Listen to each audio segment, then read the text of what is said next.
আমাদের অন্নপূর্ণা নিয়ে বিক্ষোভ আমরা অনেকে পাচ্ছি আবার অনেকে পাচ্ছে না, এটা তো ঠিক না। উনি প্রতিশ্রুতি দিয়েছিল সবাই পাবে। ভোট যখন দিয়েছিলাম তখন তো এত কথা ছিল না, ভোট দেওয়া হয়ে গেল, জিতে গেল, তারপরেও এখন এই কথা আসবে কেন? যোগ্য অযোগ্য সেটার মধ্যে তো অনেক বিচার হচ্ছে, এখন আমরাও পাচ্ছি না। আমাদের তো এমন কিছু নেই, যারা পাচ্ছে, যারা বাড়ি ঘর আছে সব আছে, তারাও টাকা পাচ্ছে, তাহলে আমরা কেন বঞ্চিত হচ্ছে? অনেকে এরকম ওই টাকাটা দিয়ে অনেক জীবন জীবিকা চলবে, তার সেটাও তারা টাকা পাচ্ছে না। তা মাননীয় মুখ্যমন্ত্রীকে আমার এটাই কথা যে আপনি যেমন প্রতিশ্রুতি দিয়েছিলেন সবাই পাবে, তা সেটা সবাইকে দিন। এত কিছু কেন হবে? এইখানে জমা দিতে হবে কাগজ, ওখানে জমা দিতে হবে কাগজ, এই পোর্টাল সেই পোর্টাল, এত কথা হবে কেন? দুটোতেই করেছি, কোনো টাকা নেই। আমি আগের মাসে টাকা পেয়েছি, জুলাই মাসে, এখন টাকা পাচ্ছি না, এখন আন্ডার প্রসেস দেখাচ্ছে, কেন তা হবে?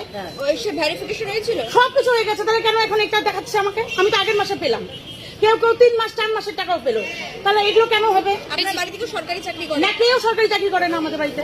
তাহলে উনার তো এটা বোঝা উচিত যে এই যে মা বোনেরা সবাই মিলে যে আত্মনাদ গুলো করছে এই টাকাটার জন্য, তাহলে টাকাটা নিশ্চয়ই খুব প্রয়োজন, তাদের জন্যই কোনো হচ্ছে এটা। যাদের প্রয়োজন নেই তারা কিন্তু জমাও দেয়নি, আবার কেউ কেউ চুপে চুপে জমাও দিয়েছে, তারাও টাকা পেয়ে যাচ্ছে। তাহলে যাদের দরকার তাদেরকে দেখ, সেটা তো বলা হয় না যে তারপর দিবা না, তাহলে ওই কথাগুলো বলা হলো কেন? আমার বক্তব্য হচ্ছে এই কথাটা কেন বলা হলো যে ভোটের সময় যে আমরা সবাই টাকা পাবো, আমরা 1 তারিখে টাকা পাবো, ভোট দেওয়ার পরেই জিতার পরে 1 তারিখে আমরা টাকা, কোথায় 1 তারিখে টাকা? তারপরে এই অনলাইনে টাকা কাগজ জমা দিতে হবে, অফলাইনে কাগজ জমা দিতে হবে, সবই করলাম আমরা। ডিভিডি লিঙ্ক কি না করতে বলেছে আমাদের, আমরা তো সব করেছি। আমার বক্তব্য সব মা বোনেরা টাকা পাবে, তার মধ্যে দেখুন আপনারা বিবেচনা করে কোনো যদি অযোগ্য থেকে পেয়ে থাকে তাদেরকে আপনারা দেখুন, কিন্তু যারা যোগ্য তাদের কেন পাবে না? তাদেরকে টাকাটা দিন, আমরা তো চাকরি করি না, তাহলে আমরা কেন টাকা পাচ্ছি না? আপনি কি আগে লক্ষ্মীর ভান্ডার পেতেন? হ্যাঁ, আমাদের লক্ষ্মী ভান্ডার এত সুন্দর ঢুকতো, এত কিছু তো হয়নি। দিদি, আপনি বললেন যে বারংবার ফর্ম ফিল আপ করা হচ্ছে, এতে কতটা হ্যারাসমেন্ট হচ্ছে? প্রচুর হ্যারাসমেন্ট হচ্ছে।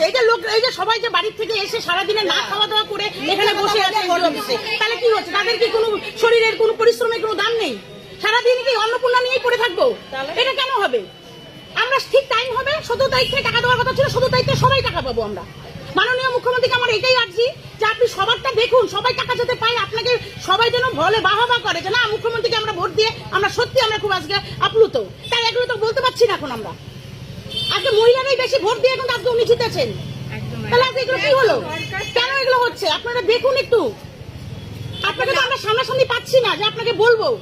এরপরেও যদি টাকা না ঢোকে কি করবেন তাহলে? কি আবার করবো? এটা তো আমরা জোর খাটিয়ে বা মারামারি করে তবে টাকা নিতে পারবো না, এটা সরকারের ব্যাপার। ভোট নেওয়া হয়ে গেছে, জিতে গেছে, কমপ্লিট। 5 বছর নামে হয়ে গেল। এখন কে পেলো কে না পেলো এগুলো এখন দেখতেও যাচ্ছে না। আজকে কি দেখা করেছেন?